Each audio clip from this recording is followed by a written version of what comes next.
Presiden ke-7 RI Joko Widodo yakin PSI akan jadi partai besar. Sementara pendiri PSI menyebut ada peran penting keluarga Jokowi di partai tersebut. Apa yang bisa memuluskan langkah PSI menjadi partai besar?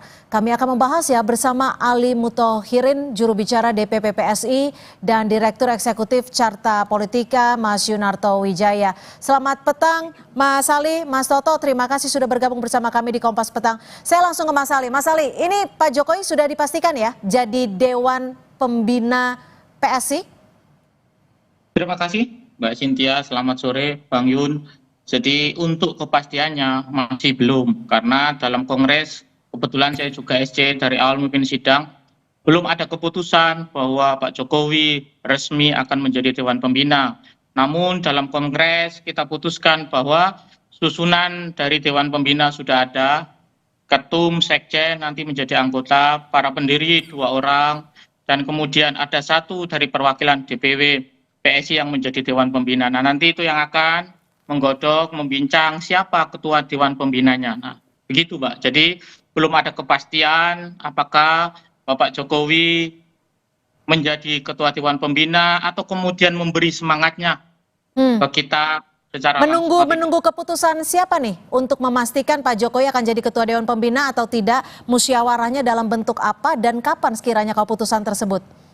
Jadi yang nanti akan menentukan ketua Dewan Pembina adalah struktur anggota Dewan Pembina yang kemarin dalam Kongres sudah dibentuk, Pak. Yang tadi ada perwakilan ketum sekjen mewakili pengurus DPP, kemudian Dewan Pendiri nanti ada 2 juga, sama 1 dari perwakilan Dewan Pimpinan Wilayah PSI di Indonesia yang akan diwakili oleh Ketua DPW NTT, Pak. Nah, 5 orang inilah yang nanti diberi tugas dan mandat oleh Kongres menentukan struktur Dewan Pembina, begitu, Pak. Oke, Mas Toto, PSI kan sempat mengakui ada peran keluarga Jokowi. Itulah yang memuluskan langkah Kaisang kembali jadi ketua umum. Lalu apakah posisi ketua Dewan Pembina ini bisa dipastikan menurut perspektif Anda? Ya, pertama saya berikan selamat terlebih dahulu, sudah selesai melakukan kongres, terpilih ketum baru rasa lama ya, tanda kutip incumbent-nya, Kaisang, dan melalui proses yang menjadi simbol katanya partai super TBK. Walaupun kemudian dalam e-voting ini pemenangnya sudah bisa diperkirakan juga, kira-kira seperti itu ya. Nah, yang menarik memang ada sebuah hal yang menurut saya kontradiktif, Cynthia, dari statement yang ditegaskan oleh Pak Jokowi dalam pidatonya di hadapan kader PSI dengan statement yang keluar dari Ketua Dewan Pembina saat ini ya, Jeffrey Giovanni. Di satu sisi Pak Jokowi memberikan penekanan mengenai adanya porsi saham yang sama sebagai definisi dari super TBK. Dan juga di situ bahkan dikeluarkan kalimat bukan milik satu keluarga. Ya, betul. Sementara Mas Jeffrey Giovanni malah mengungkapkan menurut saya sebuah positioning yang jelas 180 derajat berbeda, dengan jelas mengatakan bahwa partai ini kalau nggak ada, bukan hanya Jokowi, tapi bisa kemudian anaknya Jokowi atau mantunya Jokowi, dan kalau tidak dapatkan mereka, kita lebih baik tutup saja PSI karena akan jadi waktu ber-PSI terakhir di 2024 lalu. Ini yang menurut saya kan jadi pertanyaan. Ini yang membuat kemudian pemilu raya, penegasan sebagai partai super TBK itu seakan-akan mentah dengan sendirinya, malah menjadi sebuah bahan pergunjingan dari netizen. Ada yang mengatakan TBK ini jangan-jangan singkatan dari tempatnya Bapak Kaisang. Kita nggak bisa nyalahkan ya diskusi-diskusi seperti itu.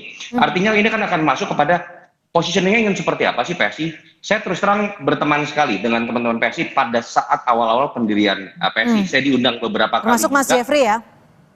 Iya, termasuk dengan Mas Jeffrey. Saya termasuk sangat dekat secara pribadi gitu ya, dan teman diskusi juga.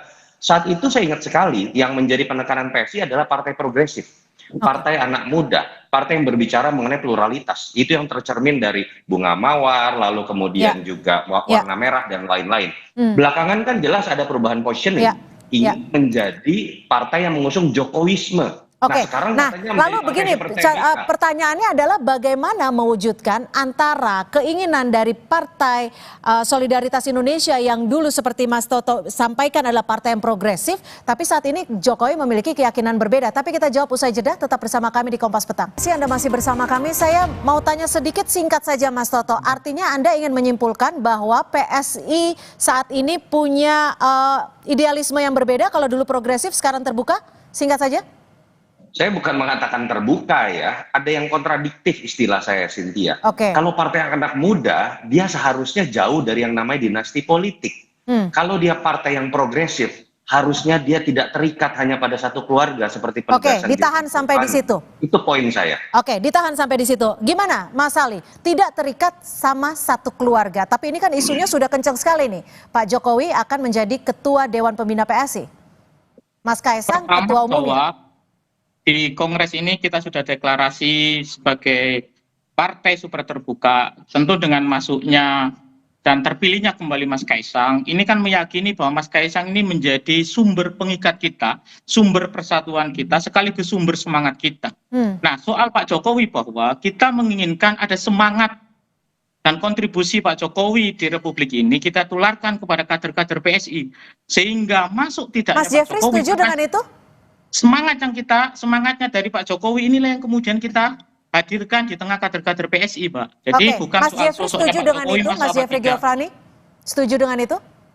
Setuju, tentu ini juga kita sudah diskusi semua dan Pak Jeffrey sebagai Ketua Dewan Pendiri juga yang kemarin Dewan Pembina sudah hadir sejak awal mengawal semuanya. Dan tadi juga bisa kita dengar bagaimana pendapat Bang Jeffrey. Cuma soal apakah kemudian ke depan partai ini tergantung Pak Jokowi apa tidak, maka kita ingin mengambil semangatnya. Dan di PSI tentu kita punya tanggung jawab besar di internal sesuai dengan pesan Pak Jokowi bahwa besarnya partai ini harus dibarengi dengan konsolidasi secara kuat dan masif. Gimana, Mas Toto? Sampai pada tingkatan ranting begitu. Pesan beliau begitu. Ya, kami tangkap. Mas Toto, gimana perspektif Anda akan jadi apa PSI dengan Jokowi atau tanpa Jokowi? Iya, ketika memang deklarasi itu sudah muncul ya dengan istilah Jokowisme, saya harus katakan ini ekstrim ya, karena bahkan tidak pernah saya dengar ada Soekarnoisme, Soehartoisme, seberapa besarnya kekuatan politik seorang presiden di masa lalu. Artinya memang sudah ada pergeseran, partai ini akhirnya masuk pada skala lebih ekstrim pada sebuah sistem kepartai yang dulu mereka kritik, yang seakan-akan hanya milik dinasti politik tertentu, milik keluarga tertentu. Bahkan mereka lebih ekstrim, masuk pada paham isme seorang tokoh. Dan itu kan terbukti dengan fakta-fakta empiris, bagaimana kontroversi seorang Kaisang, lalu kemudian tiba-tiba karena menjadi anak presiden, lalu menjadi seorang ketua umum, ketika baru 3 hari menjadi KTA, nggak pernah ada di partai lain. Lalu kemudian kalau kita lihat juga bagaimana terpilihnya kembali, lalu kemudian istilah yang diungkapkan langsung oleh Jeffrey Giovanni bahwa kalau nggak ada Pak Jokowi atau darahnya, itu kita tutup saja, kira-kira seperti itu. Ya artinya memang mereka sudah bergeser, masuk pada situasi sistem kepartaian yang memang harus kita akui ya, itu masih terjadi di hampir semua partai. Tapi kan Pak Jokowi tadi menegaskan juga bahwa ini milik semuanya, tidak ada milik keluarga ataupun orang tertentu. Saya tidak mengatakan Pak Jokowi, saya sedang mengatakan bukan statement Pak Jokowi. Makanya saya katakan kontradiktif, Cynthia. Bahwa apa yang keluar dari mulut Dewan Pembina saat ini, atau apa yang dilakukan oleh partai ini dengan memberikan privilege lebih kepada Jokowi dan keluarganya, ya itu kan artinya menunjukkan bahwa partai super terbuka ini masih sebatas jargon. Dan pertanyaannya kemudian adalah mana yang lebih efektif? Mungkin pada akhirnya PSI melihat, oh sepertinya bangsa ini masih feodal, pemilihnya masih lebih melihat sosok, bahwa kekuatan Jokowi masih besar. Apakah ini bisa dilihat sebagai strategi yang lebih realistis? Mungkin iya, tapi kan juga harus dilihat lebih mendalam. Pertanyaannya apakah betul Pak Jokowi seutuhnya masih menjadi magnet elektoral ketika yang berkuasa sudah bukan lagi beliau? Pertanyaan kedua, apakah Kaisang kemudian bisa dianggap menjadi simbol dari keberhasilan Jokowi? Kan terbukti orang pada akhirnya misalnya melihat Gibran tetap berbeda dengan Jokowi yang memiliki latar belakang dan pengalaman politik yang berbeda. Kalau saya melihat pencapaian elektoralnya mungkin masih akan gambling dengan pilihan seperti ini, tapi PSI sudah meruntuhkan identitas dan positioningnya yang awalnya itu sangat baik, sudah diletakkan sebagai partai progresif dan anak muda. Itu yang saya sayangkan. Mas Ali gimana? sudah meruntuhkan ideal Identitas yang dimiliki oleh PSI dari di awal awal mulanya sebagai partai yang progresif. Lalu bagaimana mewujudkan keyakinan bahwa PSI ini akan menjadi partai besar sejatinya tanpa meninggalkan keinginan atau agenda PSI di awal mula PSI berdiri? Pertama bahwa sejarah partai ini terus berkembang, bergulir, dan proses bagaimana kemudian perubahan logo Kongres hari ini tetap kita konsultasikan, kita minta nasihat kepada Dewan Pendiri yang ada, yang diketuai oleh Bang Jeffrey Giovanni. Jadi proses ini tidak kemudian mengurangi historis atau sejarah dari partai ini. Soal kemudian perkembangan perjalanan bahwa arah perjuangan harus berubah, iya. Strategi perjuangan harus berubah, iya. Dan hari ini kita mengetahui sendiri bahwa saya sejak awal sampaikan semangat perjuangan Pak Jokowi, semangat perjuangan dan pengabdian Pak Jokowi kepada masyarakat selama ini itu yang menjadi magnet kita, menyatukan visi misi kita dan sekaligus menyatukan semangat yang baru ini. Dan tentu pada diri Mas Kaisang yang kemudian di 2023 masuk dan menyiapkan waktu yang tidak panjang mampu meningkatkan persentase elektoral di PSI itu menjadi semangat baru, dan kami semua kader PSI se-Indonesia di Kongres pun kita tegaskan bahwa kita menginginkan dan memberi kesempatan Mas Kaisang satu periode lagi untuk mewujudkan cita-cita besar kita. Membesarkan partai ini, membesarkan pengabdian kita kepada masyarakat.